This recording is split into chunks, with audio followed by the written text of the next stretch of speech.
ወላጆች ዝም ብለው መውለድ እንጂ ማሳደግ አይችሉም። ገዳማውያኑ ገብቷቸው ነው የሚመንኑት። ዝም ብሎ በድንገት የሚመንን የለ፣ ውጤት ሲቀር የሚመንንም ሰው የለም። ስራም ቢሲለው የሚመንን ሰው ነው እዚህ ሀገር ያለው አይደለ?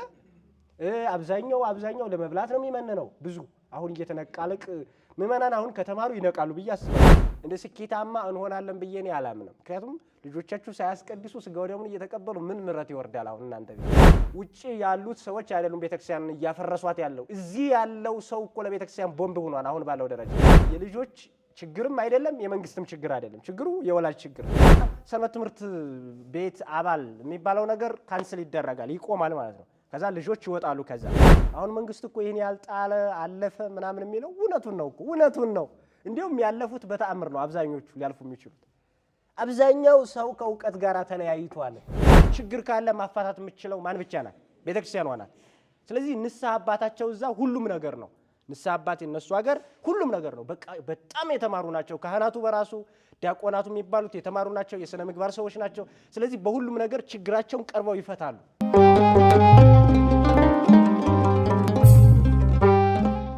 ዛሬ ሳምንት ስለ ልጆች ጠቅላላ ሁኔታዎች እያየን ነበረ። የእግዚአብሔር መክሊቶች እንደመሆናቸው ጥንቃቄ እንደሚያስፈልጋቸው አይተናል አይደል? የመጀመሪያ ትምህርት ቤት የሚባለው የቤተሰብ ቤት ነው። ለልጆች የመጀመሪያ መሰረቱ ቤተሰብ ነው። ቤተሰብ ከተናጋ ከተበላሸ ልጆችም የተበላሹ ልጆች ናቸው የሚሆኑት እና ሰው አይሆኑም እነሱ ራሳቸው ማለት ነው። የመጀመሪያው ትምህርት ቤት ካለፋቸውና እሱ ጋር ከተላለፉ በቃ ትልቁ ትምህርት ቤት የቤተክርስቲያንም ትምህርት ሰዎቹ ሊያስተካክላቸው አይችልም፣ ተአምር ካልተፈጠረ በስተቀር ማለት ነው። እና ወላጆች ይህንን ካላወቁና ልጆቻቸውን ለማሳደግ እነሱ ራሳቸው የተማሩ ካልሆኑ በቃ ልጆቻቸው ምንም አይሆኑም። ምንም እውቀት አይኖራቸው፣ ስነ ምግባር አይኖራቸው፣ መልካም አስተሳሰብ አይኖራቸው፣ ሰውን መርዳት አያውቁ፣ ሰውን ማክበር አያውቁ። አሁን እኮ የ70 ዓመት ሽማግሌ መኪና ላይ ቆሞ ግን የ10 ምናምን ዓመት ህፃን ልጅ ወንበር ላይ ይቀመጣል። ምንድነው የሁሉ ችግር? ወላጆች ዝም ብለው መውለድ እንጂ ማሳደግ አይችሉም። እሱ ነው የጎዳው። እንዲህ አይነት ማህበረሰብን እንደ አገር የሚያፈርስ አሁን ያለው ከ60 ምናምን ዓመት በኋላ የተፈጠረው ሰው እሱ ራሱ ከእውቀት ነፃ ነው። ዘመናዊ እውቀት የለው፣ በዓለም ይሄ መንፈሳዊ እውቀት የለው። ከዛ በኋላ ልጆቹ እንዴት ያሳድጋቸው? ዙሮ ሰው ያለውን ነው የሚሰጠው ለሰው አይደለም። ስለዚህ ሐሳቦችን ለልጆች ለመስጠት መልካም የሆኑ ነገሮችን ለማሳየት ግራ ተጋባ። ለዛ ነው ሰው ግራ ስለተጋባ ሽጉጥ እየገዛ የሚሰጠው፣ ይሄ አርቲፊሻል ሽጉጥ ማለት ነው። እና እሱ ትንሽ ያደጋ አለው እና ቅድሚያ ወላጆች ቢያውቁ ይሻላል፣ አውቀው ቢወልዱ ማለት ነው። ሰው የንግድ ሁኔታን የማያውቅ ሰው ብዙ ገንዘብ ቢሸከም ምን ይሰራለታል? ጥቅም ያጠፋዋል እኮ በቅርብ ሰዓት አይደል? እንደዛ ነው። ስለዚህ ልጆች በዛ መንገድ ነው የሚያድጉት። ቅዱስ ዮሐንስ አፈወርቅ ስለ ልጆች አስተዳደግ በገለጸበት ሐሳቡ ላይ ምን ይላል መሰላችሁ? ልጆች የእናንተ ነጸብራቅ ናቸው፣ እናንተ የሆናችሁትን ይሆናሉ ይላል። እናንተ የሆናችሁትን ነው የሚሆኑት፣ ሌላ የትም አይመጡም። እናንተ የሆናችሁትን ይሆናሉ። ልጆች እናንተ ከምትናገሩት አሁን እናንተ ልጅ መልካም ሁን እንዲሁን ልትሉት ትችላላችሁ። ግን ልጁ የእናንተን ንግግር ሳይሆን የሚፈልገው የእናንተን ህይወት ነው የሚፈልገው። እናንተ የሆናችሁትን ይሆናል። ለምሳሌ አሁን ህፃናትን አይናችሁን ንኩ ብላችሁ አይናችሁን እኔን እያየህ አይንህን ንካ ብትሉት ልጃችሁን ምንድነው የሚያደርገው? እናንተ አይናችሁን ሳይሆን ፊታችሁን ብትነኩ እሱ ምኑን ነው የሚነካው? አብሮ ፊቱን ነው የሚነካው እንጂ አይንህን ብላችሁታል በቃል አይደለ? ግን በተግባር ፊታችሁን ስትነኩ ካየ አሁን እሱ የሚነካው ፊትን ነው እንጂ አይንን አያይም። ይሄ ማለት ልጁ የእናንተን ቲዎሪ ወሬ ሳይሆን የሚፈልገው የእናንተን ህይወት ነው ማለት ነው። ስለዚህ እናንተ የሆናችሁትን ግዴታ የመሆን ግዴታ አለበት እና እናንተ መልካም ካልሆናችሁ እናንተ ክፉ ከሆናችሁ በቃ ልጆቻችሁን በተመሳሳይ እንደዛ ነው የሚሆኑት። ቅዱስ ዮሐንስ አፈወርቅ ለዛ ነው የልጆቻችሁ እናንተ ስነ ምግባር ከሌላችሁ የልጆቻችሁ ገዳዮች እናንተ ናችሁ ይላል። አሁን ልጆቻችሁ እንዲሞቱ ትፈልጋላችሁ? አንፈልግም አይደል? በጣም ጥሩ፣ አትፈልጉ። ስለዚህ እንደዛ ከሆነ ልጆቻችሁን የምትገሉት ራሳችሁ እንዳትሆኑ ተጠንቀቁ ነው። ሌላ ሰው አሁን አንድ አባት ልጁ በሌላ ሰው ቢሞትበት እሪ ይላል፣ ከባድ ነው። ግን በራሱ ሲሞትስ በራሱ ባልታወቀ ሁኔታ እኮ ልጁ እየሞተ ነው በማይጠቅም መንገድ ለሱ በማይጠቅም መንገድ ለሀገር በማይጠቅም ለራሱ ለልጁ በማይጠቅም ሁኔታ ልጁ እየሞተ ነው ያለው ያንን የሚያደርገው ማን ነው ወላጅ ስለዚህ ወላጅ ትልቁን ድርሻ ይወስዳል ልጅን በመግደልም ሆነ በማዳን እና ሁሉም ነገር የእናንተ ነጸብራቅ ነው እንደውም ይሄ ዘመናዊ ትምህርት ይሄ በ90ዎቹ አካባቢ ይመስለኛል አንድ ጊዜ ምን ሆነ ይባላል አንድ ትምህርት ቤት አንዲት ልጅ ቁርጥርጥ ያለ ልብስ ለብሳ ትሄዳለች ትምህርት ቤት ያ ቁርጥርጥ ያለ ስል ገብቷችኋል አይደል እና ያው ዝሮ እንግዲህ በማይመጥን ኢትዮጵያውያን አይገልጥም በሚባል መንገድ ልብስ ለብሳ ወደ ትምህርት ቤት ትሄዳለችና እዛ ትምህርት ቤት ወላጅ አምጪ አንቺን እንደዚህ አድርገን አናስተምርም ስለዚህ ወላጅሽን ይዘሽ ነይ ስትባል እናቷን ይዛ ሄደች ከዛ በኋላ እናቷ ደግሞ ከሷ የባሰባት ናት ቁርጥርጥ ያለ ልብስ የለበሰች ማለት ነው ከዛ በኋላ እንደገና እርሰ መምሩ ምን አለ ይባላል አንቺም ራስሽ ወላጅ አምጪ አንቺ ራስሽ ገና አልወለድሽም ስለዚህ አሁን ልጅቲቱ ያየችው ከእናቷ ነው ማለት ነው ልጅቲቱ ሕፃን ናት እንግዲህ እናቲቱ የምትሆነውን ነገር ነው ልጅቲቱ እየሆነች ያለችው ማለት ነው እና ብዙ እናቶች ብዙ እህቶች በእንዲህ አይነት መንገድ ይሸወዳሉ በእንዲህ አይነት መንገድ እነሱ ራሳቸው በቃ በቅንጦት ውስጥ የሚኖሩ ናቸው ከዛ በኋላ ልጆቻቸውም ደግሞ በዛ ውስጥ እንዲኖሩ ያደርጓቸዋል ይሄ በጣም ለልጆች አደጋ አለው እናንተ የምትለብሱትን ይለብሳሉ እናንተ የምትሆኑትን ይሆናሉ ለምሳሌ እኔ አንድ የኮፕቲክ ኦርቶዶክስ ክርስቲያኖችን የልጆች አስተዳደግን ገብታችሁ ማየት ትችላላችሁ የልጆች አስተዳደጋቸው እንዴት እንደሆነ እንዴት እንደሚያሳድጉ ማለት ነው አሁን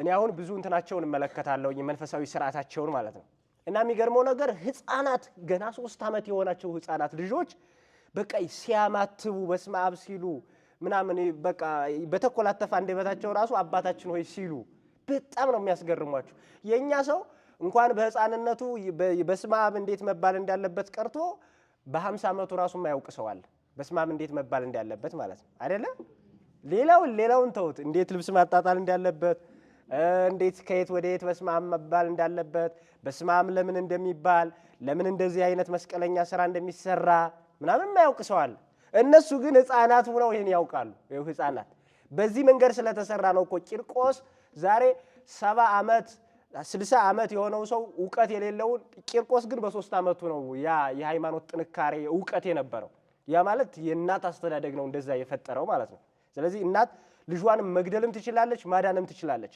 ስለዚህ እነሱ ህፃናት ገና ልጆቹን ምንድነው የሚያደርጓቸው ገና ከለጋነታቸው ጀምሮ ማማተብ እንዴት እንዳለባቸው መናገር ስለማይችሉ ህፃናቱ ስለዚህ በምልክት ነው የሚያሳዩአቸው እና እንዴት ማማተብ እንዳለባቸው ቤተክርስቲያን ሲሄዱ እኮ ካህናቱ እንትን ይቀቧቸዋል እነሱን ከተቀቡ በኋላ ልጆቹ ራሳቸው ሪ ብለው ነው የካህናቱ ልጅ የሚስሙት እነሱ ራሳቸው ማለት ነው እና በጣም ነው የሚገርመው ምን አይነት ወላጆች ቢፈጠሩ ነው እዛ ጋር እንዲህ አይነት ቅዱስ ሰው ነው የተፈጠረው ስለዚህ እዚህ እኛ ቤት ሲመጣ ግን ልጆች 7 ዓመት 9 ዓመት 10 ዓመት የሆናቸው ልጆች ቅዳሴ ሰዓት ላይ ያው ቁርባን ሰዓት ላይ እንዴት ጩኸት እንዳለ ውካታ እንዳለ ቤተ መቅደስ እኮ አይመስልም መረጋጋት የለም እኮ ለምን ቢባል ያው የእናንተ ነጸብራቅ ስለሆኑ ከእናንተ ያዩት እናንተ ስላልተማራችሁ ልጆቹን በተመሳሳይ እንደዛ ይሆናሉ ስለዚህ ወላጆች ማወቃቸው ግዴታ ነው ማለት ነው ለራሳቸው ልጆች ለልጅ ልጆቻቸው ካላወቁ አደጋ ይዞ ይመጣል እንደ ተቀላላ ማለት ነው ስለዚህ እነሱ ሲያስቀድሱ እንኳን ቁርባን ሲቀበሉ በቃ እነዚህ እንትኖቹ ቅዳሴ ቁመው ነው የሚያስቀድሱት ህፃናቱ ማለት ነው ቅዳሴ ቁመው ነው የሚያስቀድሱት ከዛ በኋላ ሲቆርቡ ያላቸው መንፈስ እንኳን እነሱ ዘው በተግባር ያሉት እኛ በቪዲዮ የምናየው ራሱ እንመሰጣለን ህፃናቱ የሚቆርቡበት ሂደት ማለት ነው በቃ ማንንም ሰው እናት የለች እዛ አካባቢ የኛ ሰው ታቅፎ ነው የሚያመጣው አይደል እየጎተተ አንዳንዱ ህፃንም እያለቀሰ በጣም እንደዛ ነው እነሱ ግን በቃ ናፍቀው የሚቀርቡበት ሁኔታ ወደ ቤተ መቅደስ ከዛ ወደ ስጋው ደግሞ ከቀረቡ በኋላ አሰጋገዳቸው እነዚህ እኮ ገና የ6 ዓመት የ5 ዓመት ህፃናት እኮ ናቸው ያንን ማን አደረገ እናት አባት ነው እሱን የሰራው እናት አባት ገና በልጅነታቸው ገና ለጋው ሆነው እነሱን እየወሰዱ እዛ ቤተ ክርስቲያን ይወስዷቸዋል እንዴት መስገድ እንዳለባቸው ፍለፊት የስግደት ወቅት እንኳን እናቶችና አባቶች ልጆቻቸውን ፍለፊት ነው የሚያረጓቸው እነሱን እያዩ እንዲሰግዱ ማለት ነው እነሱን እያዩ ልጆቹ እንዲሰግዱ ይደረጋል ከዛ በኋላ ልጆቹ ሲወጡ እንግዲህ ምን አይነት ልጆች ሊሆኑ እንደሚችሉ ተመልከቱ በቃ ራሳቸውን የቻሉ እጃቸው ላይ መስቀል ንቅሳት ይደረግላቸዋል። አሁን የኛ ሰው ባለፈው እንዳልኳችሁ አሻንጉሊት ምናምን ነው የሚያደርገው አይደል? ልጆቹን ለማሳደግ ዝም ብሎ ብርቃ ብርቅዬ ነገር ምናምን እሱ መንገዱ እየተጫወተ ሊሆን ይችላል፣ አይታወቅም። ልጅነቱን ያልፈጀ ሰው ሊኖር ስለሚችል እና እነሱ ግን እንደዛ ያደርጉ። እነሱ ለህፃናቱ በቃ የሆነ ጥቃቅን የሆኑ መንፈሳዊ ነገሮች ናቸው ነገር ነው የሚገዙላቸው።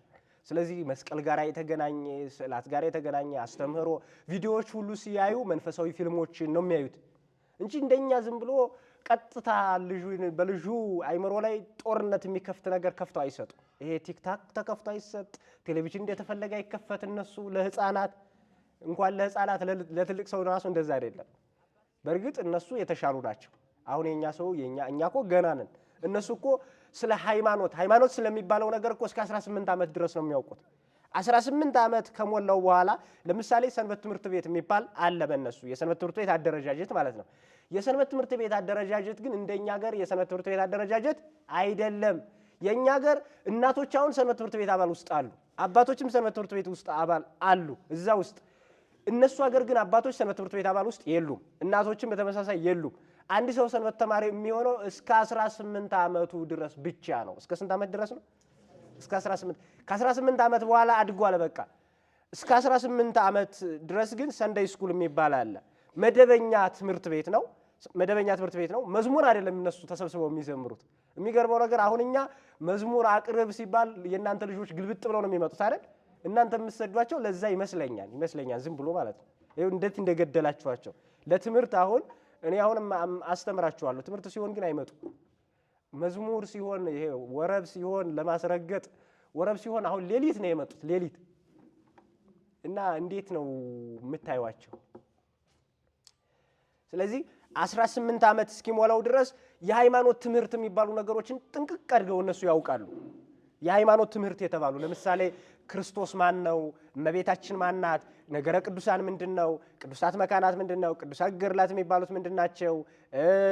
በጠቅላላ ስነ ፍጥረት ማለት ምንድነው? አይደለም መጽሐፍ ቅዱስ ውስጥ ያሉ ጉዳዮች ቀርቶ መጽሐፍ ቅዱስ ውስጥ ያሉ ነገሮች ይቅሩና የፍልስፍና መጻሕፍቶች ሁሉ እየመጡ እነሱን እንዳይንዷቸው እነሱ ሁሉ በአቅማቸው ይሰጣቸዋል ለልጆቹ ማለት ነው። ከዛ ወደ 18 ዓመት ከሞላው አንድ ሰው በቃ በቂ ነው። 18 ዓመት ከሞላው በኋላ ሰውየው መደበኛ ትምህርት ስለተማረ ልጁ ከዛ በኋላ እሱ ራሱ እኛ ኢትዮጵያ ውስጥ ካለው ሰባኪ የተሻለ ነው። ያን አሁን ኢትዮጵያ ውስጥ ቴዎሎጂ ከሚማሩ ሰዎች ይልቅ ግብጽ 18 ዓመት ሙሉ 18 ዓመት ተምሮ 18 ዓመት የሞላው አንድ የሰንበት ትምህርት ቤት አባል በጣም ፓወርፉል ነው፣ በእውቀት ደረጃ ማለት ነው። ተመራማሪዎች ናቸው፣ አንባቢዎች ናቸው። በቃ መንፈሳዊ ህይወታቸው አብዛኛውን በቲዮሪ ከሚገልጹት ይልቅ በተግባር የሚገልጹት መንፈሳዊ ህይወታቸው ይበልጣል። ስለዚህ ከዛ የተነሳ ሁሉም ነገር ተዋህዷቸዋል ማለት ነው። የኛ ሰባኪውንም አልተዋህደው እንኳን ህዝቡ። እዚህ ከዛ አንፃር ችግር ውስጥ ነው ያለነው። እና አንድ ሰው 18 ዓመት ከሞላው በኋላ ትምህርት አይማርም። እንደዚህ አሁን እኛ እንደምን ስብከት ምናምን ትምህርት አይሰጣቸውም። ስለዚህ ልጆች ከዛ በኋላ አድገዋል። ስለ ነገረ ክርስቶስ እንዲህ ነው እንዲያ ነው ብሎ ለነሱ ማብራራት አይቻልም። ከዛ በኋላ በቃ እነሱ ፓወርፉል ናቸው በዛ በኩል ማለት ነው። የትኛውንም የመጣውን አውሮፓ ለትምህርት እድል ቢሄዱ ወደ አሜሪካ ቢሄዱ በጣም ጠንካራ ናቸው። ውጪ ሆነው እንኳን የሚገርመው ነገር ህይወታቸውን የሚመሩበት መንገድ ማለት ነው። አሁን የኛ ሰው ይዝረከረካል። እንኳን ውጭ ሀገር ሄዶ እዚህ ትንሽ ሀብታለው ራሱ ሰውየው ሰው አይሆንም፣ ይፈርሳል አይደለ? ሰውየው በቃ እንደዛ ነው። እና እንደ ክርስቲያን አያስብም ሰውየው። እንደዛ በሌላ መንገድ ልገልጸው ነበር፣ ተውት እስቲ ይቅር። እና እነሱ ግን እንደዚህ አይደለም። ሰው ነው የተፈጠረው። የትም ቦታ ላይ ቢሄዱ ክርስቲያኖች ናቸው። በቃ የትም ቦታ ላይ መስቀል ንቅሳት አላቸው እጃቸው ላይ። አሁን በቀደመው የኛ ዝም ብሎ ከባህል አንጻር ከጌጥ አንጻር ነው የሚነቀሱት አይደል? ግንባር ላይ ይነቀሳል፣ አንገት ላይ ይነቀሳል፣ እጅ ላይ ይነቀሳል። የኛ ሀገር ሰው አይገባውም እሱ ራሱ ለምን እንደሚነቀስ ማለት ነው። እነሱ ግን ገብቷቸው ነው የሚነቀሱት። እዚህ አንገታቸው ላይ የመስቀል ንቅሳት አለ። ያ ማለት እስከ ሞት ድረስ የታመኑ መሆናቸውን ለመግለጽ ነው። እዚህ ላይ አንገታችንን ካልቆረጣችሁ መስቀል ላይ ብናስረው መስቀሉ ራሱ ይበጠሳል አይደል? ግን አንገታችን ላይ ያለውን እስከ አንገታችን ነው የምትወስዱት ነው መልእክቱ። እስከዛ ነው የምትወስዱት እንጂ ዝም ብለን አንገታችን እኛ በባዶ መስቀል ይሄ ክር በማሰር ወይም ደግሞ ሀብል በማሰር አንገልጠውም ክርስትናችን ነው። ስለዚህ እንዲህ አይነት ናቸው እነሱ በግልጽ በይፋ አክራሪዎች በበዙበት ክርስትናቸውን ለመግለጽ ነው ይሄን የሚጠቀሙት እና የሚታዩ ቦታዎች ላይ የመስቀል ንቅሳት አላቸው። ይህ ሁሉ የፈጠረው ምንድነው? በቃ የተማረ ማህበረሰብ ነው እና 18 ዓመት ከሞላው በኋላ አጠይቁት። አሁን እዚህ የኛ ቤተክርስቲያን ግን ሲመጣ ሁሉንም ብትጠይቁት ከቄስ እስከ ታችኛው ድረስ ብትጠይቁት አብዛኛው ሃይማኖቱን የማያውቅ አብዛኛው እንግዲህ ካህናት እንኳን ያውቃሉ ተውት፣ ምዕመናን ግን አያውቁ። እውነቴን እኮ ነው የምላችሁ አያውቁም። ምን ሰዓት መተው ማስቀደስ እንዳለባቸው አያውቁም። ስለማያውቁ እኮ ነው ህፃናት ሳይቆርቡ ሳያስቀድሱ ህፃናትን የሚያቆርቡት እኮ። ደግሞ ተቀብሎ የሚያቆርባቸው ሰው እኮ ነው የሚገርመው ደግሞ ከነሱ በላይ የሚያቆርብ ሰው የሚገርመው። እና ሁላችንም ባለማወቅ ጨለማ ውስጥ ሆነን ተያይዘን ገደል ልንገባ እንችላለን ብዬ ነው የማስበው። እኔ እንደ ስኬታማ እንሆናለን ብዬ እኔ አላምንም። ምክንያቱም ልጆቻችሁ ሳያስቀድሱ ስጋው ደሙን እየተቀበሉ ምን ምረት ይወርዳል? አሁን እናንተ ቤት እንዴት ሊሆን ይችላል? ስርዓት ሙሉ የቤተክርስቲያኗን ስርዓት እያፈረሳችሁ እየናዳችሁ። እኔ እኮ ውጪ ያሉት ሰዎች አይደሉም ቤተክርስቲያንን እያፈረሷት ያለው፣ እዚህ ያለው ሰው እኮ ለቤተክርስቲያን ቦምብ ሆኗል። አሁን ባለው ደረጃ ቦምብ ሆኗል እኮ። እንዴት መቁረብ እንዳለበት የማያውቅ ሰው የማይቆርብ ክርስቲያን ለቤተክርስቲያን ምን ይሰራላታል? እስኪ ምን ይሄ ሰው እኮ ከዛ በኋላ ደግሞ ልጁን ስርዓት ጥሶ ደግሞ አምጥቶ እግዚኦታ ሲባል አምጥቶ ደግሞ የሚያቆርብ ይሄ እኮ ቦምብ ከሚወረውርባት የተሻለ ነገር አይደለም እኮ። ሰውየው ራሱ ውስጥ ላይ ሆኖ የሚያፈርሳት ሰው ነው የሚበዛው። እና መጀመሪያ እኛ ብንስተካከል የተሻለ ይመስለኛል ዝም ብሎ ሳስበው። ስለዚህ እነሱ ይሄን ሁሉ ስርዓት የሚባሉ ነገሮች ሁሉ ጠንቅቀው ያውቃሉ። ከዛ 18 ዓመት ከሞላቸው በኋላ የህይወት ትምህርት የሚባል አለ። የምን ትምህርት አልኳችሁ? የህይወት ትምህርት የሚባል አለ። የሚማሩት የህይወት ትምህርት ነው። የህይወት ትምህርት ማለት ምን ማለት ነው? አሁን በእንዲህ አይነት መንገድ አሁን የምናስተምረው የትምህርት አይነት ማለት ነው። የህይወት መንገድ ተብሎ ይጠራል። የህይወት ትምህርት ተብሎ ይጠራል። ከዛ በኋላ ልጆች ሬጉላር ትምህርት ቤት ነው ያ ትምህርት። ሰንበት ትምህርት ቤት ፊት ሬጉላር ትምህርት ቤት ነው። እንደ ማንኛውም እንደ ሰኞ ማክሰኞ ልጆች ትምህርት ቤት እንደሚማሩት ማለት ነው። ስለዚህ ቅዳሜና እሑድ እንደ ማንኛውም ትምህርት ቤት ነው እንጂ መዝሙር የሚዘመርበት አይደለም። እንደነዚህ እንደኛ አይነት ድብልቅልቅ ያለ ነገር የላቸውም እነሱ። ስለዚህ ቋሚ የሆነ ትምህርት ነው ያለው። የትምህርት ጊዜ ነው። ትምህርት ይማራሉ ልጆች። ስለዚህ አንድ ልጅ እዛ ሀገር 7 ዓመት ከተማረ እኛ ሀገር 5 ዓመት የተማረ ቴዎሎጂን በተሻለ መንገድ ይበልጣል። በተሻለ መንገድ በመንፈሳዊ ህይወትም በእውቀትም የተሻለ ሆኖ ይገኛል። 18 ዓመት ላይ ሲደርስ ደግሞ ምን ሊሆን እንደሚችል ተመልከቱ። ስለዚህ የተሻሉ ልጆች ናቸው የሚፈጠሩት ማለት ነው።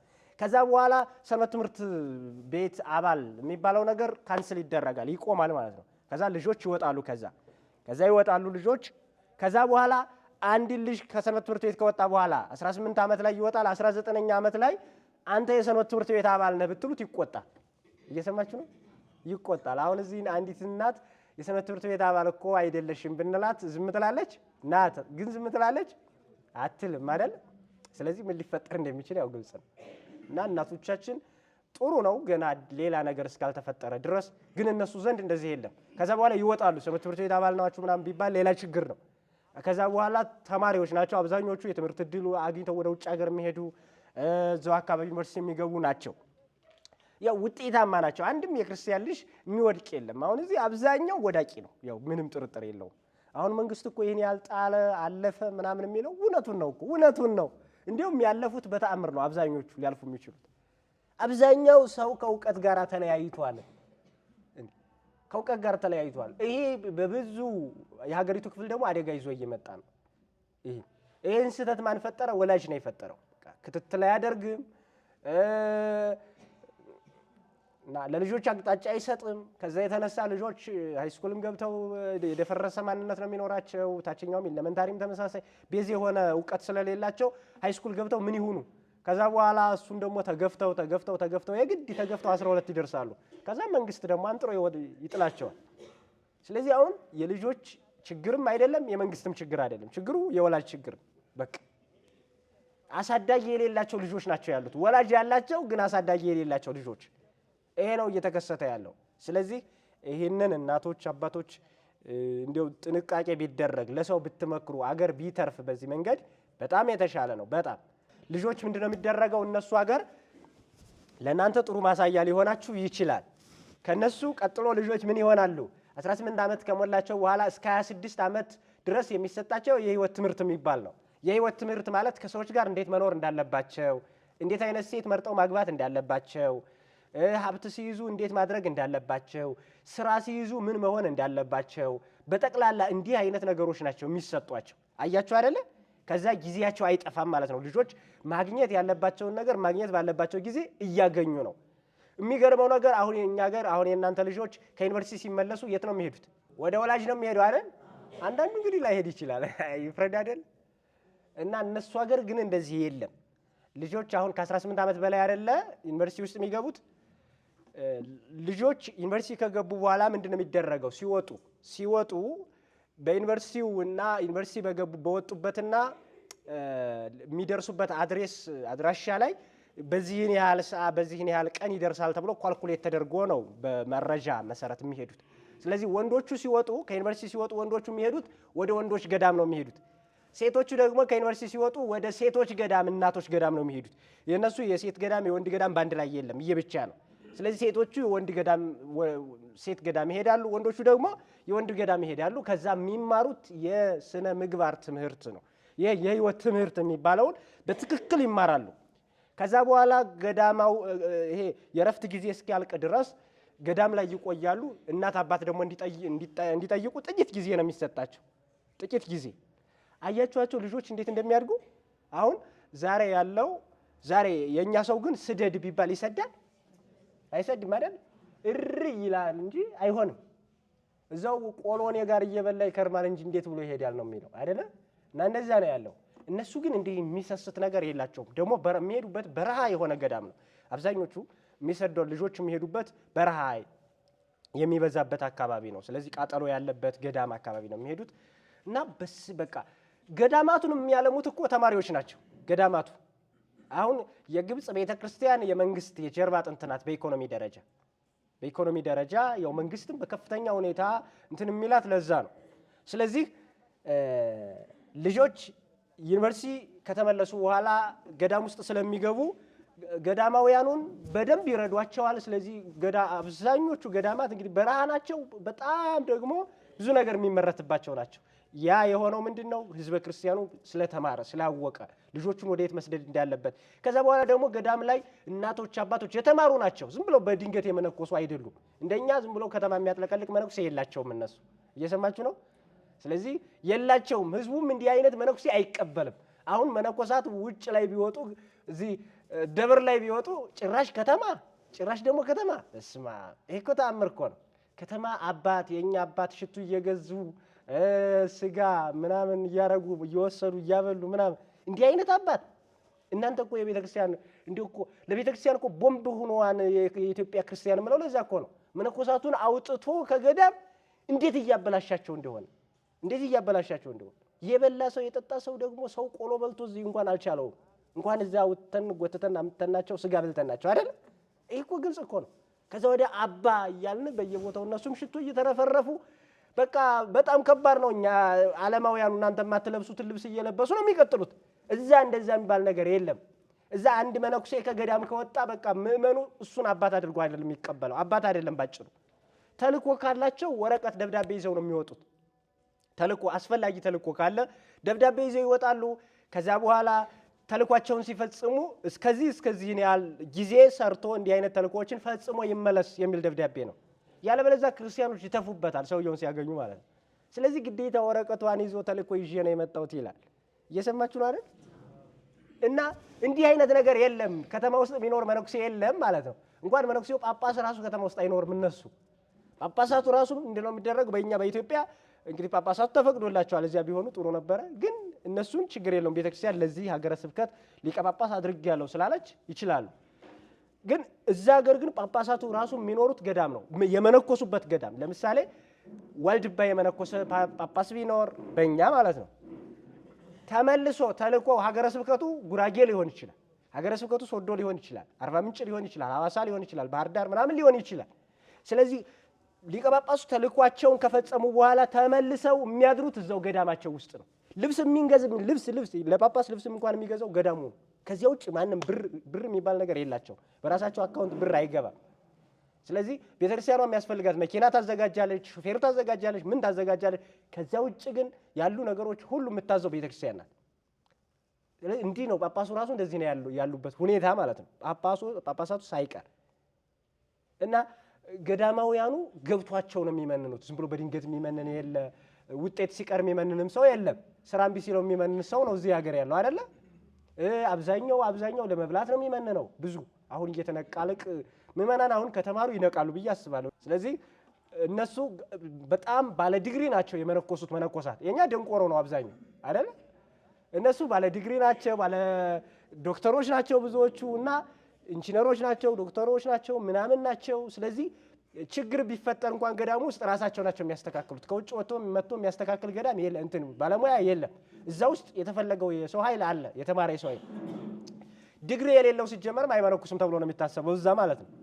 ስለዚህ ለመመንኮስ ቅድሚያ ዲግሪ መያዝ ያስፈልጋል ማለት ነው። እየሰማችሁ ነው? ጥሩ ነው አይደል?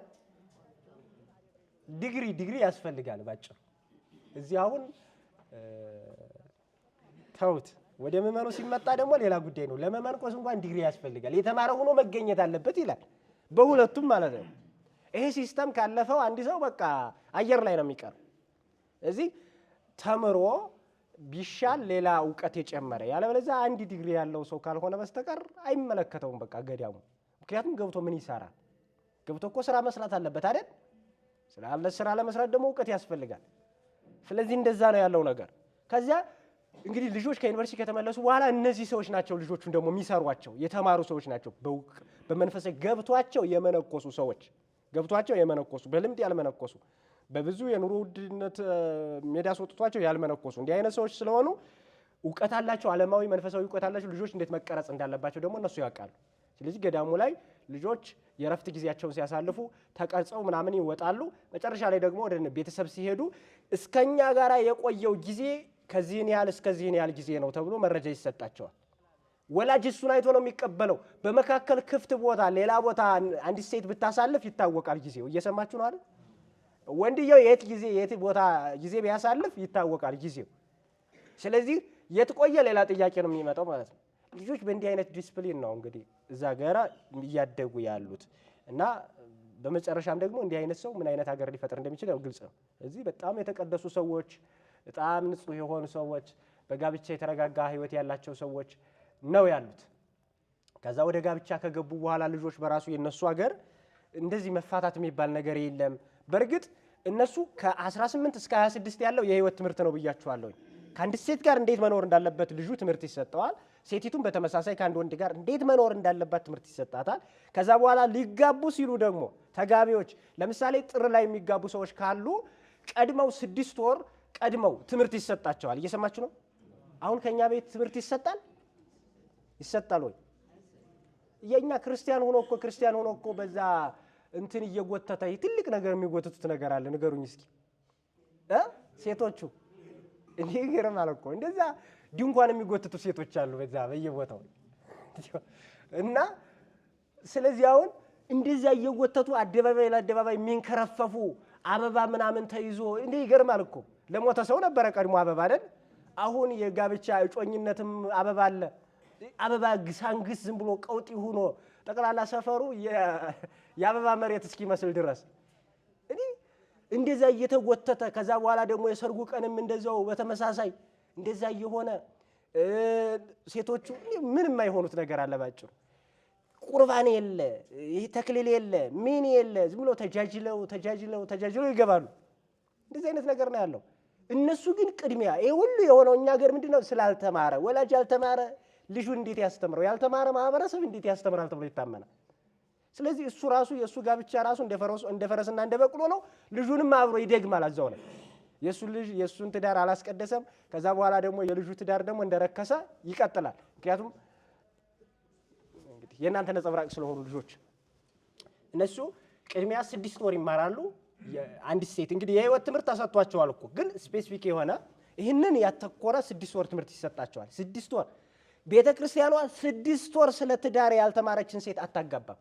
6 ወር ስለ ትዳር እውቀት የሌለውን ወንድ አታጋባም። ያ ማለት መንግስት ጋር የጠበቀ ግንኙነት አላት ቤተክርስቲያኗ።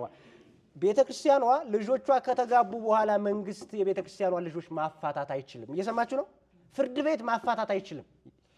የዛ ሀገር ፍርድ ቤት የመንግስት ፍርድ ቤቶች የኮፕቲክ ኦርቶዶክስ ቤተክርስቲያን ልጆችን የማፋታት ስልጣን የለውም። ይሄ በእንትን የተገደበ ነው። በህግ የተገደበ ነው።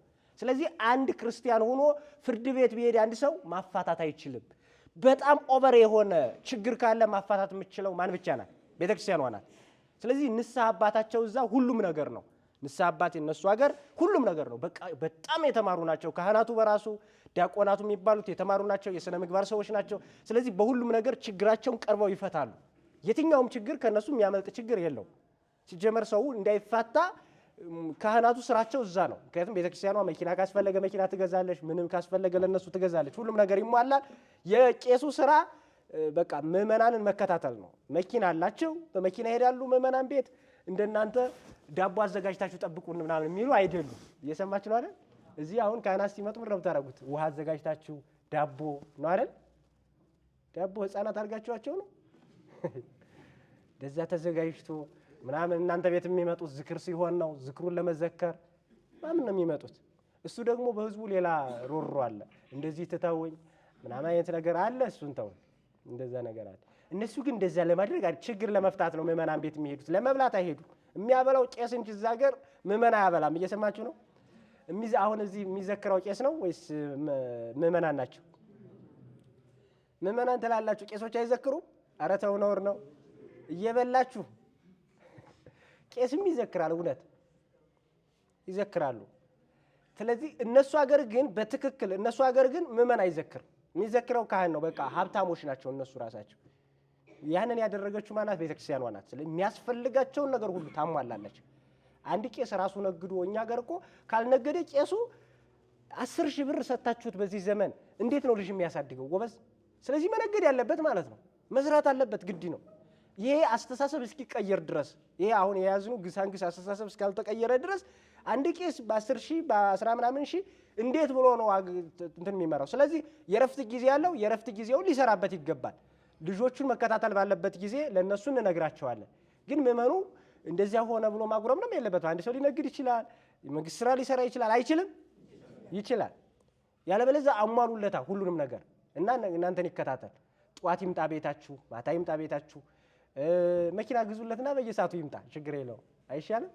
እነሱ እንደዛ ነው። እዚህ ቤተክርስቲያኑ መጀመሪያ ሰው ተለማ። ሰው ከተለማ በኋላ እዛ ወደ ልጆቿ ደግሞ መሬት አለሙ። መሬት ከተለማ በኋላ ያው በቃ ባለው ሁኔታ እንደዚህ ሆነ ማለት ነው። እና ዝም ብሎ የመጣ ዋጋ ተከፍሎበት ነው እነሱ ሀገር እንደ አይነት ለውጥ የመጣው። ስለዚህ ማንም መፋታት አይችልም። በቃ በጣም አንድ ሰው እሪ ካለ መንግስት የሚያፋታው ሃይማኖቱን ሲቀይር ብቻ ነው። እየሰማችሁ ነው? ማፋታት የሚቻለው ሃይማኖቱን ሲቀይር ብቻ ነው። ስለዚህ ሃይማኖት ደግሞ እነሱ ሀገር እንዴት ይቀየራል? አይቻልም እኮ እንደኛ ሰው አይደለም። የኛ ሰው እውቀት የለውም። እዛም ሲመጣ እውቀት የለውም። ዝም ብሎ ልብስ ነው የሚያደርገው ሃይማኖትን። እዛ ኦርቶዶክሳዊነት በምንም መንገድ የሚቀየር አይደለም። የተፈለገ ፈተና ውስጥ ይገባሉ እንጂ አይቀይሩም። ምክንያቱም ሰርጿል። አጥንታቸው አልፎ አይምሯቸው ጥልቅ የአይምሯቸው ህይወት ውስጥ ነው ያለው። ይህ ክርስትናው ማለት ነው። ስለዚህ እንዴት ተብሎ ያለ ክርስቲያን መኖር አይችሉም። ከዛ የተነሳ አማራጭሽ አብሮ መኖር ነው። ወንዱም አማራጩ አብሮ መኖር ነው። ሌላ የተለየ ነገር የለው። ሲጀመር እኔ አይነት ጋጠወጥ ሰው የለም እዛ እና ያለው ነገር እንደዚያ ነው። ይህ ሁሉ የተሰራው በምንድን ነው? በትምህርት ነው። በምንድን ነው የተሰራው? በትምህርት ነው። ይኸው ሰንበት ትምህርት ቤቱ መዘመሪያ ቤት አይደለም። ትምህርት ቤት ቋሚ መደበኛ ትምህርት ቤት ሆኖ ነው እንዲህ አይነት ልጆች የተፈጠሩት። እንዲህ አይነት ልጆች የተፈጠሩት ለትምህርት እናት አባት ለትምህርት ያላቸው ለክርስትና ትምህርት ያላቸው ጉጉት ነው። ይህም ሁሉ ያደረገው የእናት አባት ነጸብራቅ ነው። እናት አባት ከቤተክርስቲያን ሲመለሱ እነሱ ራሳቸው ቤት ውስጥ ያስተምሯቸዋል፣ ይገስጿቸዋል፣ ይመክሯቸዋል። ከዛ በኋላ ልጆች መልካም ሆነው ያድጋሉ እና ባጭሩ ልጆች በእንዲህ አይነት መንገድ ነው ማደግ ያለባቸው። ስለዚህ ለዚህ ሁሉ ደግሞ እናንተ አዋቂዎች ሆናችሁ መገኘት ያስፈልጋል።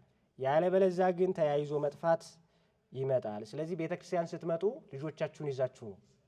ምን አልኳችሁ? ይዛችሁ ነው። የልጅ ልጃችሁም ይሁን ይዛችሁት ነው። ይዛችሁ ቶሎ ዝም ብላችሁ። አንዳንድ ወላጅ ምን ያደርጋል? እሱ ቤተክርስቲያን ሲመጣ ለልጁ ብር ይሰጠውና የሆነው ቦታ እንዲሄድ ያደርገዋል አይደል? እንደዚህም አለ። እሱ ወደ ቤተክርስቲያን ይመጣ፣ ልጁ ግን ሌላ ቦታ ነው የሚሄደው። ብር ከፍሎ ሌላ ነገር ነው የሚያየው። ይሄ ወላጅ አሁን ወላጅ አይደለም። ክርስቲያንም በነገራችን ላይ እንዲህ አይነት ሰው አሁን ቤተክርስቲያን መጥቶ ምን ይሰራል?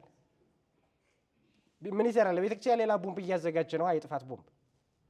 ስለዚህ እባካችሁ ስትመጡ፣ ቅዳሴ ስትመጡ ልጆችን አምጧቸው። አምጧቸው። እናንተ ስራ ጋጠ ወጥ አትሁኑ። በመጀመሪያ ደረጃ የቤተክርስቲያንን ስርዓት አክብሩ። እኔ እውነቴን ነው።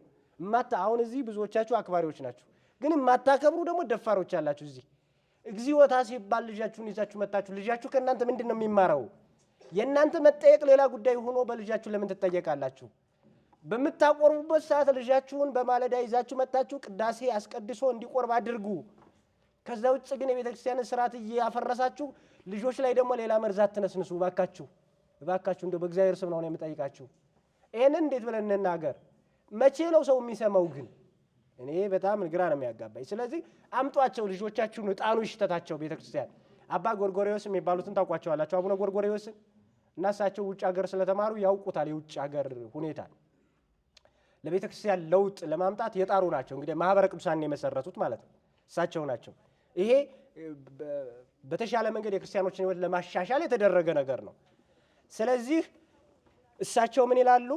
ማንኛውም ክርስቲያን ልጆቹን ይዞ መጥቶ ቤተክርስቲያን ሕፃንም የ3 ዓመትም ትሁን የ4 ዓመትም ትሁን የ5 ዓመትም ልጅ ይሁን ልጁን አምጥቶ ቤተክርስቲያን እሱ ሲያስቀድስ ልጁ አብሮ ማየት አለበት። አባቱን ፊት ለፊታቸው አድርጓቸው፣ ዕጣኑ ይሽተታቸው፣ መስቀሉን ይታሹ፣ በእምነት ሰውነታቸው ምናምን ዳብሷቸው፣ ቤተ መቅደስ ውስጥ የሚከናወነውን ነገር ይመልከቱ፣ አውደ ምሕረት ላይ የሚሰራውን ነገር ይመልከቱ። በቃ ልጆች ይልመድባቸው። እየሰማችሁ ነው አይደል? ብዙ ልጅ እኮ ስለ እንትኑ እውቀት የለውም፣ ምን እየተደረገ እንዳለ። አንድ ልጅ ይባላል ወላጆች ወደ ቤተ ክርስቲያን ሰደውት የማያውቅ ልጅ ምን አደረገ ይባላል? ከዕለታት አንድ ቀን ጸበል ይዘና ብላ እናቲቱ ትልከዋለች። ከዛ በኋላ እሱ ዕጣነ ሞገር የሚባል ክብሪት የሚባል እንትን አለ አይደል? ታውቃላችሁ? እግዚኦ ይሄ ድርገት ሰዎች እየቆረቡ መርጌታዎቹ ማህሌት ላይ የሚዘሙት እና ስለ ክርስቶስ ስለ ቀራንዮ ጉዳይ ነው የሚያወራው። ጽንሰ ሐሳቡ ስለ ቀራንዮ ነው። በጣም ቀራንዮን ፍንትው አድርጎ የሚያሳይ የቅኔ ነው ራሱ እና ቀራንዮን መግለጥ ነው በቅኔ። እዛ ላይ ዝማሜ አለ፣ እንደዚህ ይዘመማል አይደል? እና ዝማሜ ይዘመማል። ከዛ በኋላ ያን ልጅ ይገባና እንደዚህ ዝማሜ ሲዘሙ መቋሚያቸውን ብድግ ሲያረጉ ልጁ የተጣሉ መስሎት ወጥቶ ቤት። ከዛ ወዲያ ሞነ መጣ ጸበሉን የጥለው መጣ ምናምን ስትለው አረጋይ ቤተክርስቲያኑ ላይ ዱላ ተነስቶ ነው ትቼ የመጣሁት አለስ። እንዴት ማን ነው ይሄን ያደረገው? ማን ነው የጀመረው? ምናምን ብላ ስትጠይቀው አረጋይ እኛ ቤት የሚመጡት ያ ትልቁ ቄስ ናቸው የጀመሩት ዱላውን።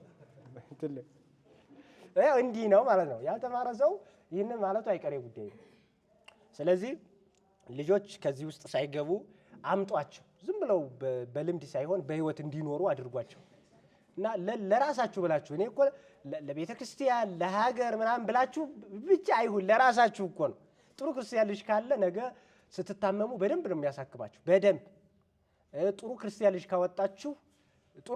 ካወጣችሁ ነገ ስትደክሙ በደንብ አድርጎ ነው እናንተን ማድረግ ያለበትን ነገር ሁሉ ያደርጋል። ምክንያቱም ክርስቲያን ነው። ክርስቲያን ደግሞ እናቱን አይደለም አባቱን አይደለም ሌላውን ሰው እንደዛ የማድረግ ግዴታ አለበት። አንድ ክርስቲያን አይደለ? የተማረ ሰው እንደዛ ነው። ስለዚህ እናንተ የእናንተ ልጅ ሆኖ እናንተ አባቱ ሆናችሁ እናቱ ሆናችሁ እናንተ ሜዳ ላይ የሚጥል ልጅ የለም። ስለዚህ እሱንን አድርጉ። እንዲህ አይነት ነገር ቢቀር በጣም የተሻለ ነው። ልጆችን ብሎ ልቅ ከማድረግ መቆጠብ ብትችሉ፣ ስለ ልጆች የሚያግዙ መጻሕፍቶችን ማንበብ ብትችሉ እንደኔ የተሻለ ነገር ነው ብዬ አስባለሁ። በእርግጥ አንዳንድ ቦታ ላይ አሁን ወደ ገጠራማው አካባቢ አይደል፣ ወደ ገጠሩ ተውት፣ እዚሁ ራሱ ማለት ነው እናት አባት ቀላል ነገር መስሎ የሚታየው ግን አደጋ ይዞ የሚመጣ ነገር አለ። አሁን ለምሳሌ እናት ስትቀጣ ልጅየው አጥፍቶ እናት ስትቀጣው አባት ይገለግላል አይደል? ትክክል ነው አይደለም? ይሄ ነው አይደለም? እናት ትገለግላለች። አባት ሲቀጣ ደግሞ ምንድነው? እናት ስትቀጣ አባት ይገለግላል፣ አባት ሲቀጣ እናት ትገለግላለች። ታወው ምን አድርጎ ነው ብላ ለሱ ተወግናለች። ልጅየው እኮ አጥፍቶ ነው የሚቀጣው አይደለም? ይሄ ለልጆች ምን ያህል ጥላ እንደሚያጠላ። ምክንያቱም ልጆች ካደጉ በኋላ አንዳንድ ልጆችን አይታችሁ ከሆነ እኔ እኮ እንደው እናቴ ናት እንጂ እኮ አባቴ ለኔ ብዙም አይደለም ይላሉ። ከዚያ አባቴ ነው እንጂ ለኔ እኮ እናቴ ብዙም አይደለም። ይሄ ችግር የመጣው ከምንድን ነው? አባት በሚገርፍና በሚቀጣ ሰዓት እናት እዛው ላይ ሂዳ ስለምትጣድ ተወው ምን አደረገ እያለች ታድጋለች፣ እያለች ትገለግላለች። ከዛ በኋላ ልጅየው ሲያድግ ምን ይሆናል? አባቱን እየጠላ እናቱን እየወደደ ወይም ደግሞ አባቱን እየወደደ እናቱን እየጠላ ይመጣል። ይሄንን በትዳራችሁ ውስጥ ባካችሁ ባላንስ አድርጉ፣ አስማሙ። እንዲህ አይነት ነገር እንትናችሁ እንዳይፈርስ ብላ ደክማችሁ አሳድጋችሁ ባዶ እንዳትቀሩ ጥንቃቄ አድርጉ። ስለዚህ ልጁ ያንቺ ብቻ ሳይሆን የሱም ጭምር ነው፣ ያንተ ብቻ ሳይሆን የሷም ጭምር ነው አይደለም? ስለዚህ መተሳሰብ፣ የሚገርፍ የሚቀጣ አባት ለልጁ ያስባል፣ እናትም በተመሳሳይ ለልጇ ታስባለች። ስለዚህ እንደፈለገች ብታደርገው ልጇ ነው ማለት ነው። እሷ ያየችበት ጥፋት አለ እና መቀጣት አለበት እስከምትለው ድረስ እርምጃዎችን ልወስድ ትችላለች። ግን ይሄ ሲባል ግን ሁልጊዜ ደግሞ ዱላ መፍትሄ አይደለም። እየሰማችሁ ነው አይደል? ለልጅ ሁልጊዜ ዱላ መፍትሄ አይደለም፣ ያበላሻቸዋል እሱ ራሱ። ስለዚህ ሁልጊዜ ዱላ ከማሳረፍ መቆጠብ ያስፈልጋል። በምክር በተግሳጽ በክርስቲያናዊ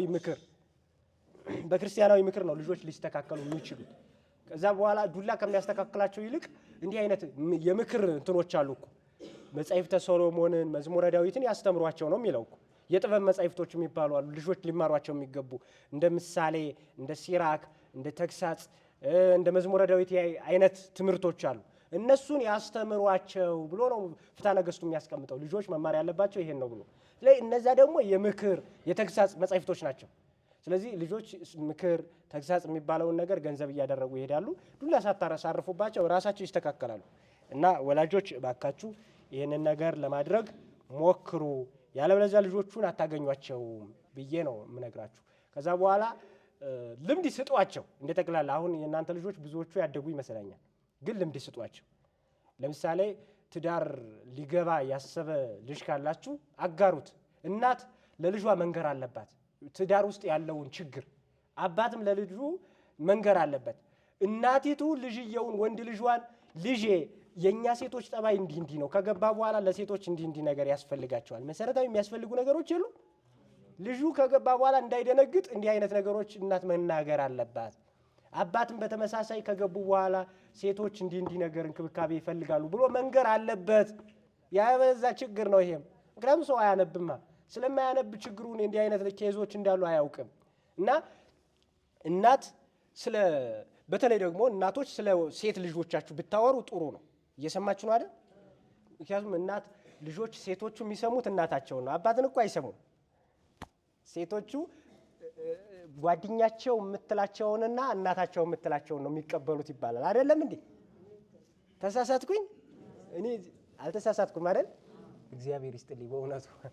ስለዚህ እኔ እዛ የሚባለውን ነው ሰሜን የሚባለውን ነው የማውቀው። ስለዚህ ልጅቲቱን ለማሸነፍ እናቷን ነው መጠቀም ይባላል። እና ልጅቲቱ እየተጠየቀች እምቢ ስትባል እናቲቱ ቅድሚያ ግንባር ቀደሙን ነገር ትወስዳለች ማለት ነው። እና እናቲቱ ሀብት ላይ ልጅቲቱ እንድታተኩር ገንዘብ ያለውን ምናምን ያለውን የምትነግራት ከሆነ ልጅቲቱ ቀጥታ እሱን ነው የምታየው፣ ቀጥታ ማለት ነው። ከዛ ሰው አኮንም ልጅቲቱ።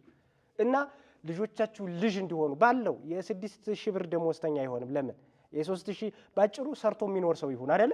ግን የስነ ምግባር ሰው ለእናንተም ልጅም ይሆን ሀብት ኑሮት እናንተን ዝም ብሎ ልጃችሁን እንደ ሰራተኛ የሚመለከት ነው እኮ የሚሆነው። እውነቴን እኮ ነው የምላችሁ። ልጃችሁን ሴት ልጃችሁን እንደ ሰራተኛ የሚመለከት ወንድ ነው የምትፈጥሩት። ከዛ ልጃችሁን እንደ ሰራተኛ የሚመለከት ወንድ ደግሞ እናንተን እንደ እናት ሊመለከት አይችልም በፍጹም።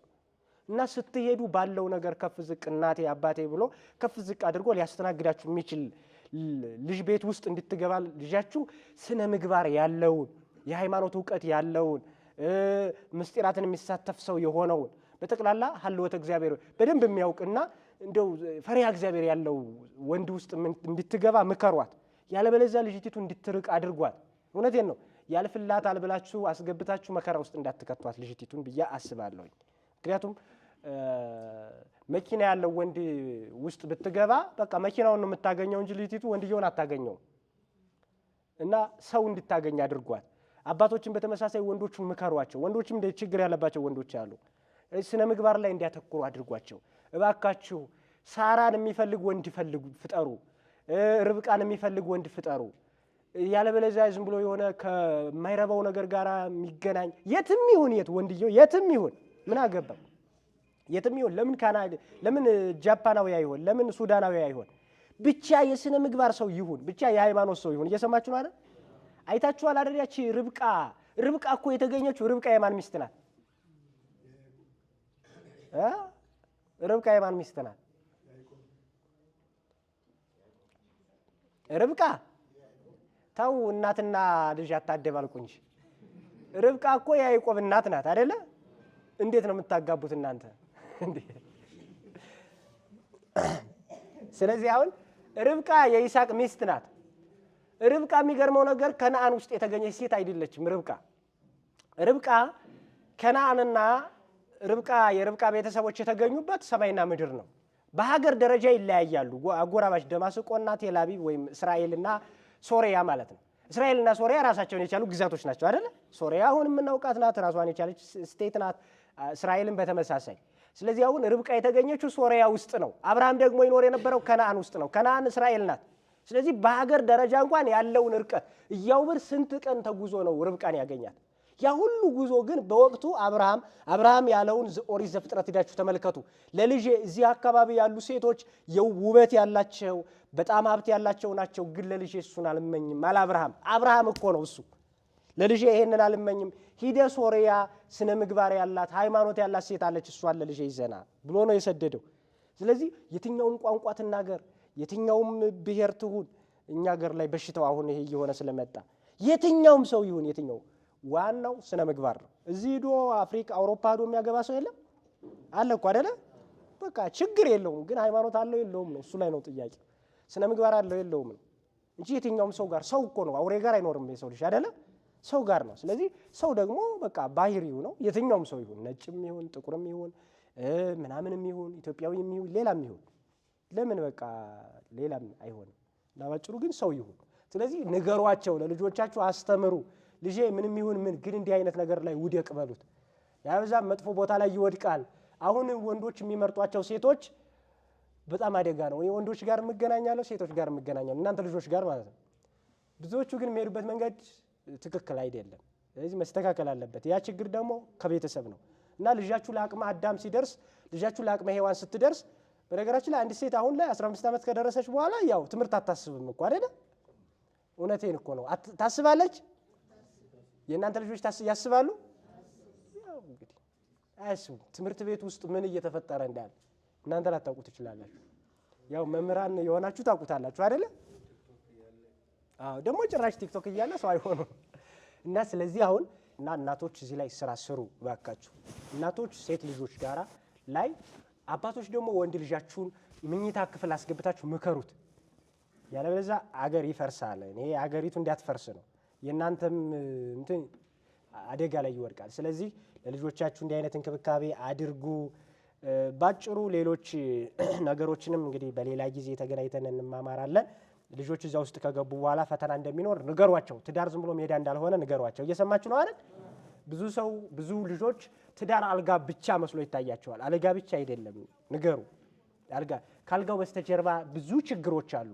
እሱን ነው ማወቅ ያለባቸው። 99% ሌላ ጉዳይ ነው። እየሰማችሁ ነው አይደለም እንዴ? እኔ አላውቀውም፣ ግን ሲባል ነው የምሰማው። ባነበብኩት ምን ባልኩት 99% ሌላ ችግር ነው እንጂ አልጋ 1% እንኳን ሊሆን አይችልም ተብሎ ነው የሚታመነው አይደል?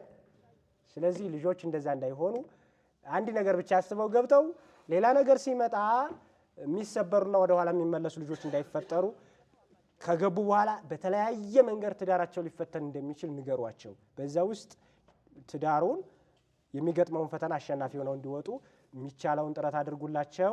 ለነበረን ሰዓትና ጊዜ አባቶቻችን አምላክ ልዑለ ባሕርይ እግዚአብሔር ስሙ የተመሰገነ ይሁን። በሌላ ጊዜ በሌላ ትምህርት እንገናኛለን። ይህንን በዚህ ጨርሰናል። ወስብሐት ለእግዚአብሔር።